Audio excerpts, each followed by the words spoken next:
You can call me Kakak. Hai, nama aku Fajar Matino. Halo, nama aku Muhammad Sudi. Halo, nama aku Sari Indah. Hai, namaku Prasetyati Amerta. Yuk kita mulai. Kita mulai dari Tata. Oke, aku ngambil guys. Yaitu Suudi menjelaskan tentang pengertian SDLC. Oke guys, kali ini saya akan menerangkan apa itu arti dari SDLC. SDLC adalah sebuah proses pengubahan dan pembuatan sistem, model, dan kerangka metodologi yang digunakan untuk mengembangkan perangkat lunak. Oke, untuk permainan yang kedua yaitu menjelaskan SDLC lagi, yaitu cara kerja SDLC tersebut. Monggo Mas Ferdian. Terima kasih Mas Sudi. Oke, jadi begini. Cara kerja dari SDLC itu ada beberapa fase. Dan yang pertama adalah fase rencana atau planning. Fase ini mencakup dari tugas-tugas analisa, biaya, manfaat, estimasi sumber daya, dan pengalokasian oleh tim pengembang untuk membuat perincian spesifikasi hingga dokumen persyaratan dari spesifikasi perangkat lunak. Kemudian pada fase desain, tim menganalisa persyaratan dan mengidentifikasi bagaimana solusi dalam membuat sebuah perangkat lunak. Kemudian ada penerapan. Dari penerapan ini, tim melakukan sebuah pembangunan produk perangkat lunak yaitu dengan cara coding. Lalu pada fase pengujian, yakni di mana software ini ditinjau dan dicari ada kesalahan atau bug untuk diperbaiki dan dioptimisasi kembali. Lalu pada fase rilis atau deployment, software itu dapat dipergunakan atau dipasarkan. Dan yang terakhir adalah maintenance, yakni fase paling akhir dari pengembangan sebuah software, yakni tim melakukan pemeliharaan terkait software tersebut yang telah dirilis dari kesalahan hingga kinerja supaya tetap optimal. Oke, kita lanjut. Sekarang untuk Mbak Merta, bagaimana langkah penerapannya? Oke, jadi saya akan menjelaskan langkah penerapan dari SDLC. Nah, yang pertama adalah mengidentifikasi masalah. Nah, di sini engineer akan menerima semua input dari para customer dan mempelajari kemungkinan baik atau buruknya sebuah sistem itu. Dan yang kedua adalah perencanaan. Di sini juga merencanakan persyaratan pembuatan software baru maupun yang sudah lama, yang sudah ada. Dan yang kedua adalah aspek biaya, bahan, rincian, dan resiko yang kemungkinan terjadi pada software yang akan di SDLC-kan. Dan yang ketiga adalah rancangan. Di sini mengubah sebuah software ke design plan, yaitu biasa disebut dengan desain dokumen spesifikasi atau DDS.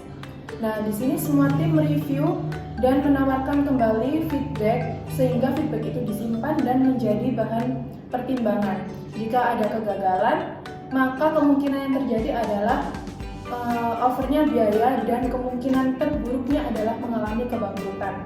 Dan yang keempat adalah membangun dan memasarkan produk. Dan yang kelima adalah pengujian. Nah, di sini memastikan produk tidak cacat dan sesuai dengan keinginan customer. Dan yang keenam adalah setelah memasarkan produk, di sini feedback dari user kita dengarkan lagi dan harus disesuaikan dengan keinginan customer itu. Dan yang ketujuh adalah yang terakhir adalah melakukan pemeliharaan sehingga tidak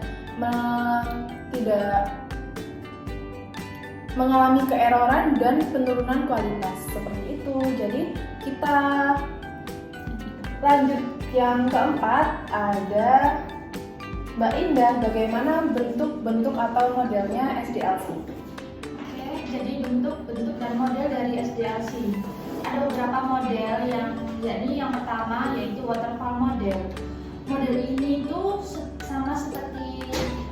dikatakan sama seperti air terjun karena jika salah satu sistem yang sudah selesai maka harus segera berlanjut ke sistem berikutnya. Yang kedua adalah agile model, adalah proses memisahkan produk dengan waktu atau pengerjaan secara cepat. Yang ketiga, iteratif model adalah metode yang memiliki repetisi tinggi. Kemudian yang keempat, vision model adalah lanjutan dari waterfall model yang model pertama tadi. Dan kemudian kelima adalah Big Bang model, adalah model yang digunakan atau diklaim memiliki resiko tinggi saat dijalankan.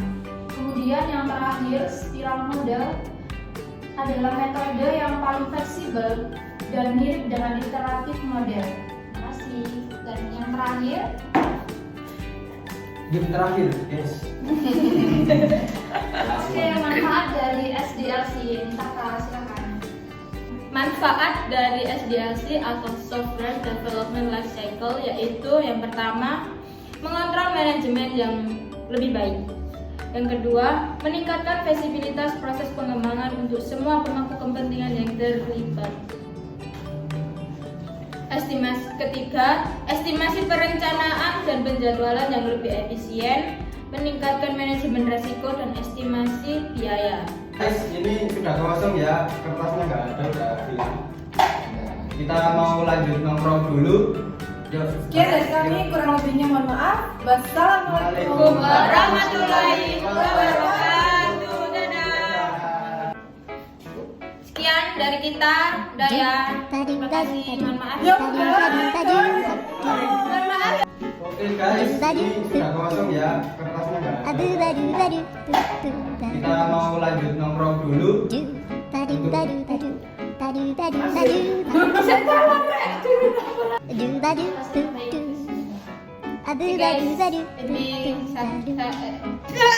Ayo. Perangkat anti lunak. Perangkat lunak. Sistemnya ocok-ocok. Perlu tahu jadi Pak Dewi. Es.